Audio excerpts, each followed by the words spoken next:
इस वक्त हमारे साथ में राजा रघुवंशी की माँ है, सीधे उन्हीं से बातचीत करेंगे। दिन बीतते जा रहे हैं, हर पल जब भी हम यहाँ पर आए हैं हमेशा आपको हमने यहीं बैठे देखा है। आपके बेटे की तस्वीरों के पास आप अक्सर यहाँ बैठ के राजा को याद कर रही हैं। हर वक्त हर घड़ी आपके मन में सिर्फ और सिर्फ राजा है। राजा देखो, सुबह शाम हर पल याद आ रहा है राजा। तो जितनी बार अपन इधर उधर से देखते रास्ता तो ऐसा लगता है कि कभी ऊपर से आ रहा, कभी बाहर से आ रहा, तो इधर से आवाज लगा रहा, उधर से आवाज लगा रहा, मगर है ना बस आवाज ही रह गई है कि राजा की आवाज मेरे कानों में गूंज रही है, मगर राजा मेरे को दिखाई नहीं दे रहा है। मेरे राजा को क्यों मारा सोनम ने? सोनम बता क्यों नहीं रही कि राजा को मैंने इसलिए मारा? तो उसको बोलना चाहिए ना कि मैंने राजा को क्यों मारा। आप एक माँ हैं, क्या लगता है आपको कि इन सब के पीछे क्या वजह हो सकती है? क्या वजह हो सकती है, मैं क्या बताऊं आपको क्या वजह है इसके पीछे। ये सोनम मुंह खोलेगी ना तभी पता चलेगा कि सोनम ने उसको क्यों मारा। और सोनम के अब 2 दिन और बचे रिमांड के, तो सोनम को बोलना चाहिए ना कि मैंने किस लिए मारा। और कब तक नहीं बोलेगी वो, एक न एक दिन तो उसकी चुप्पी खुलेगी सरी। लग रहा है कि अभी भी सोनम ने बहुत कुछ छुपा रखा है, बहुत सारे राज ऐसे हैं जिससे पर्दा उठना बाकी है। उसने छुपा तो रखा है, और कब तक छुपाएगी? वो बोलेगी, क्योंकि मेरी आत्मा बोल रही है कि सोनम बोलेगी और बताएगी कि मैंने क्यों मारा। उन कातिलों के लिए क्या कहेंगे आप जिन्होंने आपके बेटे की हत्या की है? जिन्होंने मेरे बेटे की हत्या की है उनके लिए तो मैं क्या बोलूं, क्योंकि भगवान भी देख रहे हैं कि जैसा मेरा बच्चा आया वैसे उनके बच्चे भी उनके घर जाए। जब उनके माँ बाप को पता चलेगा कि बच्चे को क्या सिखाना चाहिए और क्या नहीं सिखाना चाहिए, क्योंकि उनकी शिक्षा ही गलत है गई। एक तस्वीर सामने आई है जिसमें राज जो है राजा के लिए कफन लेकर आया था आपके घर पे, वो सीसीटीवी में कैद हुआ है। तो कफन लेके आया था तो वही कफन उसके घर भी जाएगा, क्योंकि किसी के बच्चे के लिए कैसा कफन लेके आ सकता वो। और पहली बात तो उसने मर्डर करवाया और करा, बैठ के यहीं से साजिश रची थी। उसकी हिम्मत कैसी हुई मेरे घर आने की और मेरे बच्चे के लिए कफन लाने की? इन सभी कातिलों ने आपकी बेटे के लिए कफन की तैयारी कर रखी थी।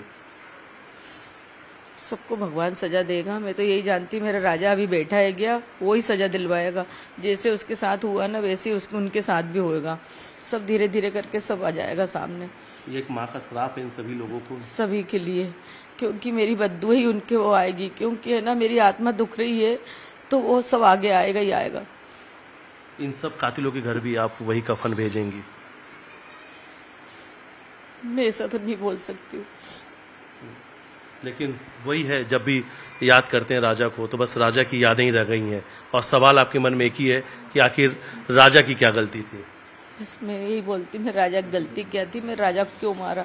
जबकि मैं राजा किसी को भी नहीं पहचानता है, ना किसी से दुश्मनी है ना किसी से बुराई है, कुछ भी नहीं। वो तो मतलब दोस्ती बना था ना उनका, तो उन्होंने क्यों मारा मेरे राजा को? अच्छा, एक आखिरी सवाल, जैसे राजा और सोनम की आपसे आखिरी बार बातचीत हुई थी जब वो वहाँ पे गए थे घूमने के लिए, क्या ऐसे ही राजा की भी उनके परिवार में किसी से कोई बातचीत हुई थी? नहीं, वो उससे हुई थी, उनकी भाभी से बात होती रहती थी। अब वो कब कब करती थी, मगर उनकी शायद 22 तारीख को भी राजा से बात हुई थी, सुबह के टाइम हुई थी। कब हुई थी?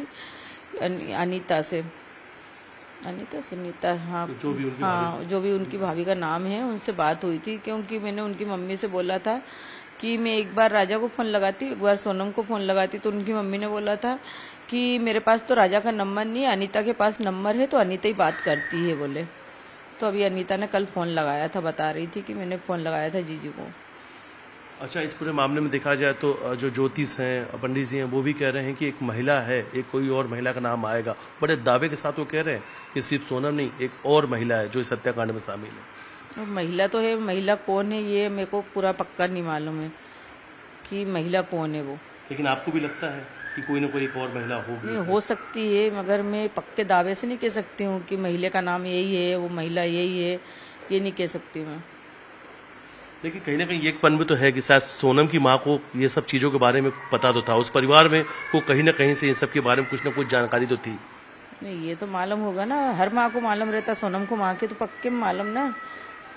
सोनम की माँ को तो हर चीज मालूम होगी, उसकी लड़की क्या कर रही, किससे मिल रही, कहाँ जा रही, क्या खा रही, सब मालूम रहता वो तो।